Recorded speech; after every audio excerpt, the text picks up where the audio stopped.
Pendant plusieurs années, Jean-Luc Reichmann n'a pas souhaité se créer de compte officiel sur les différents réseaux sociaux. Mais une rocambolesque mésaventure l'a finalement poussé à le faire. Lundi 6 mars 2023, les masques sont tombés.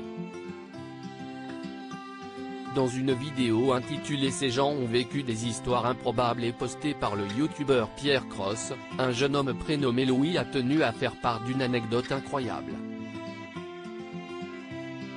En effet, pendant près de 6 ans, il a usurpé l'identité de l'animateur sur Twitter. Si le jeune garçon, âgé de 12 ans à l'époque, a pensé que son canular ne serait pas pris au sérieux, il s'est rapidement rendu compte que les choses lui échappaient et que les internautes le prenaient pour le vrai Jean-Luc Reichmann. Il y a 7 ou 8 ans, j'avais 12 ans. J'étais en vacances. Je m'ennuie.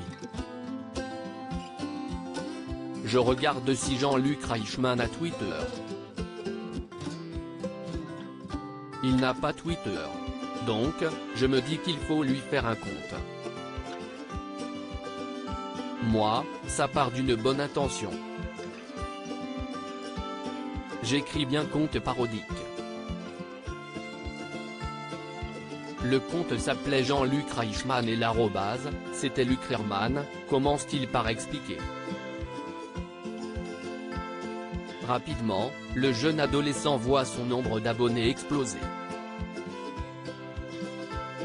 Moi, je pars du principe que j'ai écrit compte parodique.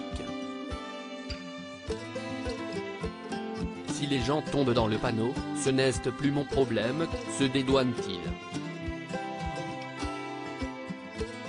J'ai gagné 14 000 abonnés en 6 minutes.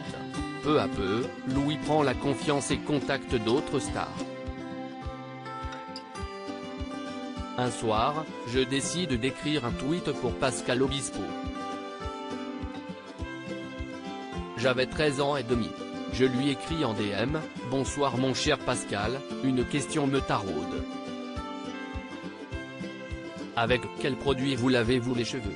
Du shampoing ou du gel douche ?»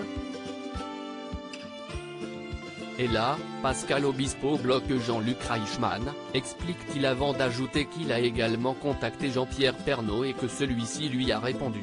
Sa crédibilité gagne tellement de terrain que même Cyril Hanouna et la chaîne TF1 tombent dans le panneau. On met TPMP. Et on voit en direct Cyril Hanouna dire « Mes petits chéris, je vous mets tous les réseaux de Jean-Luc ». Lui, il était sur le plateau. Mais si est mon compte Twitter qui est apparu à l'antenne de TPMP devant Jean-Luc Reichmann. J'ai gagné 14 000 abonnés en 6 minutes. Du jour au lendemain, TF1 m'a envoyé tous les jours les rapports de diffusion et me mentionne sur leur rapport d'audience, raconte-t-il en riant. Mais la blague prend fin lorsque le jeune homme publie le tweet de trop et annonce la naissance d'un enfant marqué par une tache de vin. Là, c'était trop gros. Et Jean-Luc Reichmann a dû se créer un compte Twitter et m'a bloqué, explique-t-il avant de révéler qu'il a par la suite été candidat aux 12 coups de midi. Je le vois, mais lui, ne sait pas qui je suis.